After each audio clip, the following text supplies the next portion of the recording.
Mr. Prime Minister, economic integration in West Africa is currently experiencing difficulties. ECOWAS currently has 12 countries, after the withdrawal of the AES countries. How did you experience, or are you experiencing, this break between ECOWAS and the AES?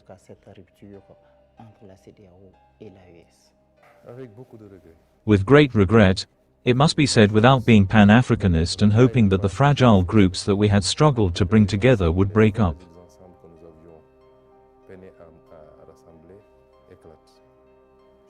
I don't think that the countries of the AES, the effect with a light heart, I don't think that the rest of ECOWAS accepted it with a light heart.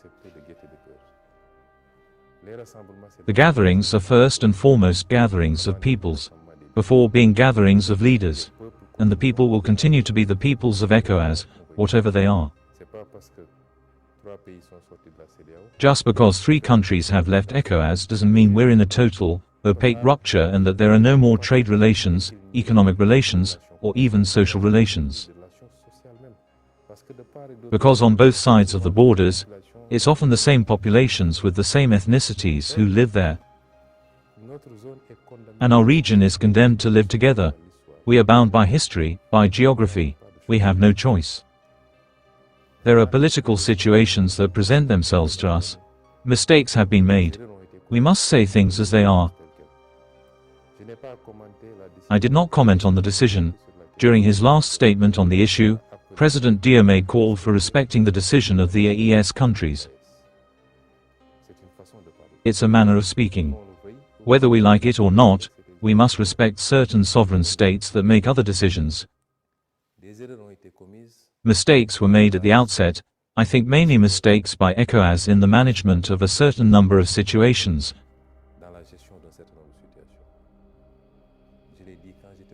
I said it when I was an opponent, and I say it again today. I don't say things to please the AES country or to please ECOWAS. I'm not in those considerations. Unfortunately, we are in a manichaeism, which means that more and more of the discourse is either he is with me or he is against me. You can be convergent on 80% or 90%. It is enough that on an issue, there are divergent opinions, and you have come with divergent opinions, at least that does not mean you become the enemy, that is not it. Today we must rise to the level of those responsible for all that we are. I do not seek to please one or the other. I remain faithful to my ideas. I'm saying that there were problems at the root.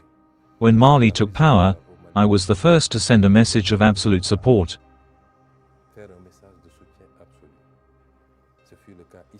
This was the case here in Burkina Faso, and when Niger took power. I was in detention, but I managed to get a message out on my Facebook page not only to offer my support but to oppose ECOWAS threats at the time to intervene militarily.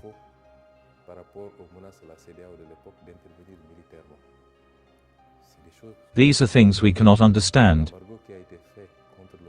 The embargo that was imposed against Mali is unacceptable, and a country like Senegal should never have supported it. In any case, if we had been in power, we would never have accepted this. We don't solve these problems that way. We can't choose to intervene militarily in a country when we haven't sufficiently helped it to deal with these insecurity problems. And an organization must have rules that it can enforce for everyone. If the same situation arose in Nigeria today, would ECOWAS threaten to intervene militarily? Yet, all ECOWAS member countries are countries of equal dignity, and many mistakes have been made, and we denounced it when we were opponents, and we continue to denounce it. But despite everything, family problems are resolved within the family. People have had much deeper problems. People have waged wars that became world wars with tens of millions of deaths, and today they are in integrated spaces to face the rest of the world. And it is we, in this sense, who said that our wish is that the space not explode. Because even if it explodes, we will continue to work together. Take the case of Burkina Faso and Senegal. We have 20 signed and ratified cooperation agreements. There are 23 others under discussion. Do you think that just because Burkina is no longer in ECOWAS will stop it? No, we will continue and perhaps even increase cooperation. The spaces are political spaces, political frameworks. But what will happen between states and peoples will continue. And we hope by respecting the choices of each other.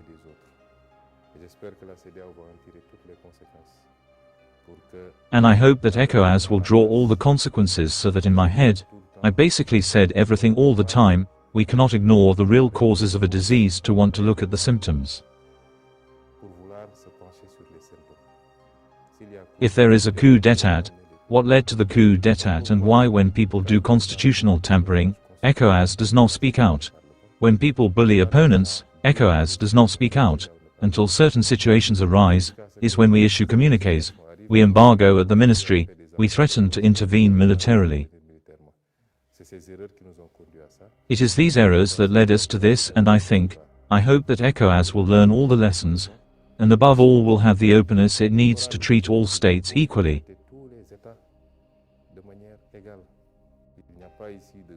There are no big or small states here, and perhaps in this chapter, I am not disregarding the idea that sooner or later the reunion will take place, because we have a common design. The President, Bassirou Diomaye Diakhar Faye, and his counterpart in Togo were specifically designated by ECOWAS to conduct mediation. Do you think that the positions are still reconcilable? The positions are still reconcilable. History is made up of separations and reunions, sometimes very painful separations that has certainly sometimes led to wars and everything, and reunions. It might not be now, it might be in 10 years, or in 100 years. Only God knows. But first of all on mediation, I think that the President did what he did with goodwill. Many people, even in public opinion, that is in a certain public opinion by everyone in the sister countries of the AES, as soon as the President was appointed mediator, immediately wanted to associate him with or attribute to him a responsibility in what was done. I remind you that all this did not find us in power. Perhaps those who appointed him the mediator considered that they were already sufficiently contested or indexed to be able to be the solutions themselves.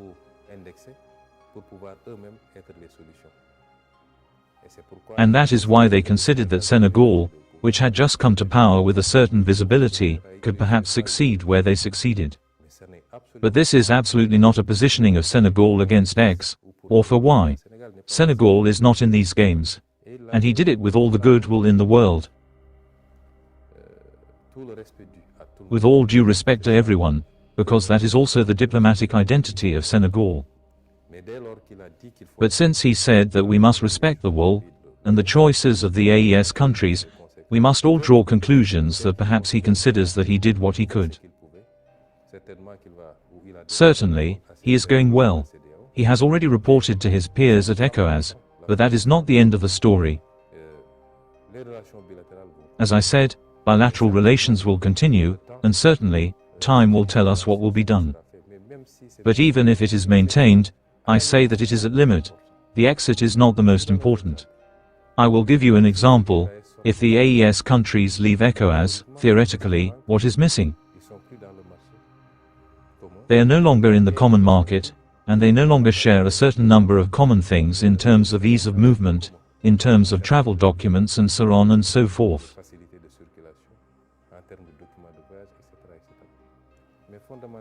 But fundamentally, that we have all ratified offers exactly the same advantages in the space in the much wider African space, and what is indexed here in the case of ECOWAS is particularly the political dimension ECOWAS.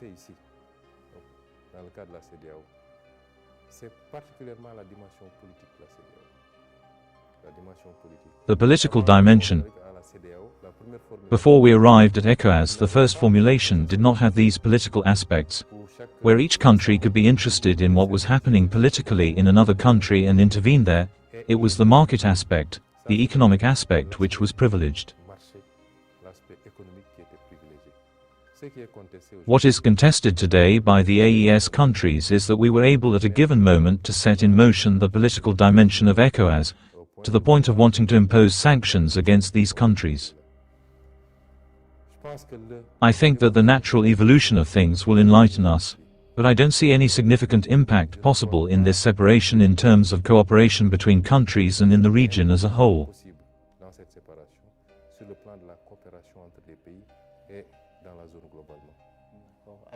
Okay. So, Mr. Prime Minister, one of the arguments that has been put forward by the countries of the Economic Community of West African States to leave ECOWAS is, if we can say so, the lack of assistance, in the face of the security crisis, in the fight against terrorism. So today, how do you think the Sahel can manage to curb this security crisis in the Sahel?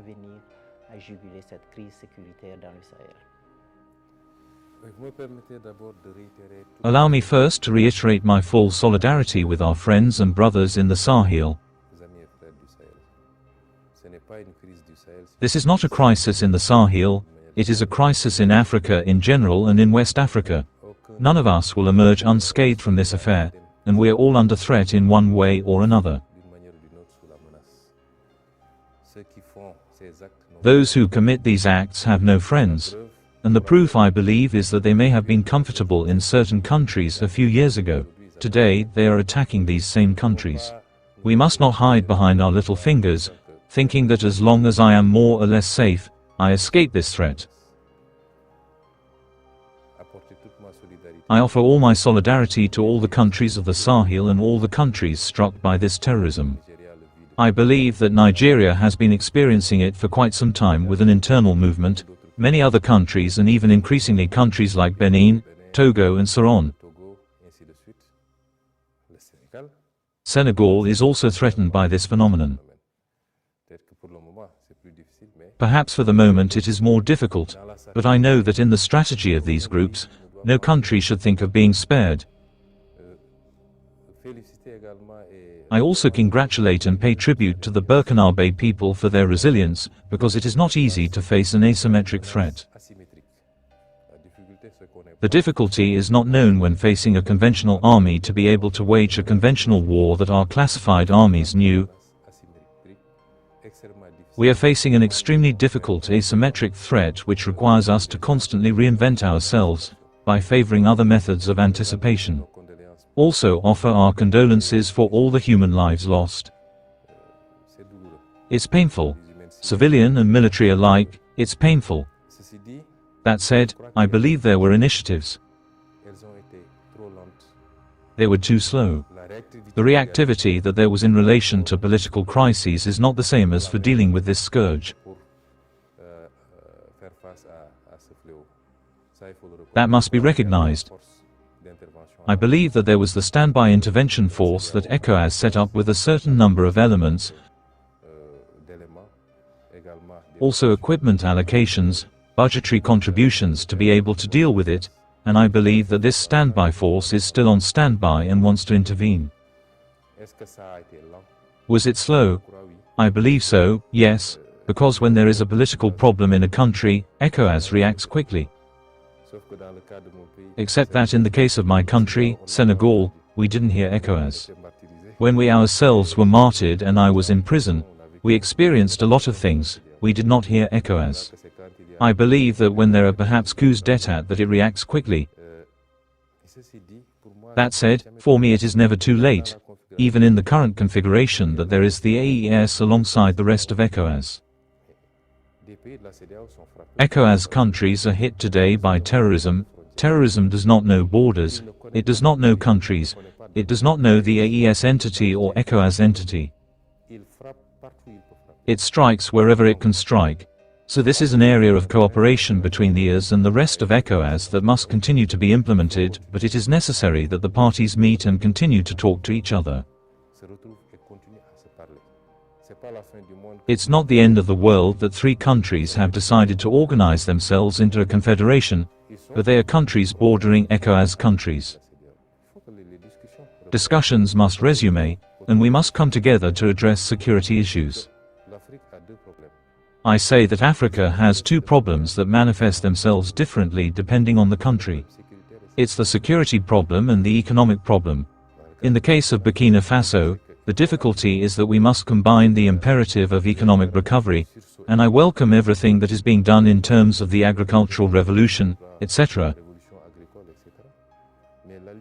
But the ally must also face this threat, which is very difficult, and I think that African countries in general, especially in the ECOWAS zone, must organize themselves to face it.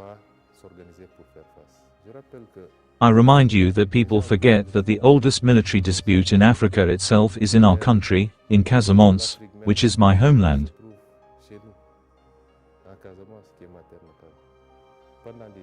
We have lived through this situation for decades. It is not completely over, and we are taking the necessary steps. We have lived through this situation. We have not received assistance. We have not received any collaboration that would have allowed us to cope. It was very painful and very hard for Senegal. That's why I understand today what some countries are going through, although there it's less serious because it was a localized claim. But what you are facing is not localized. It has no territory. There is no time like this. I agree with you that the ECOWAS authorities must now come together around these essential questions with those of the AES, and that we say what we can do together to curb this phenomenon.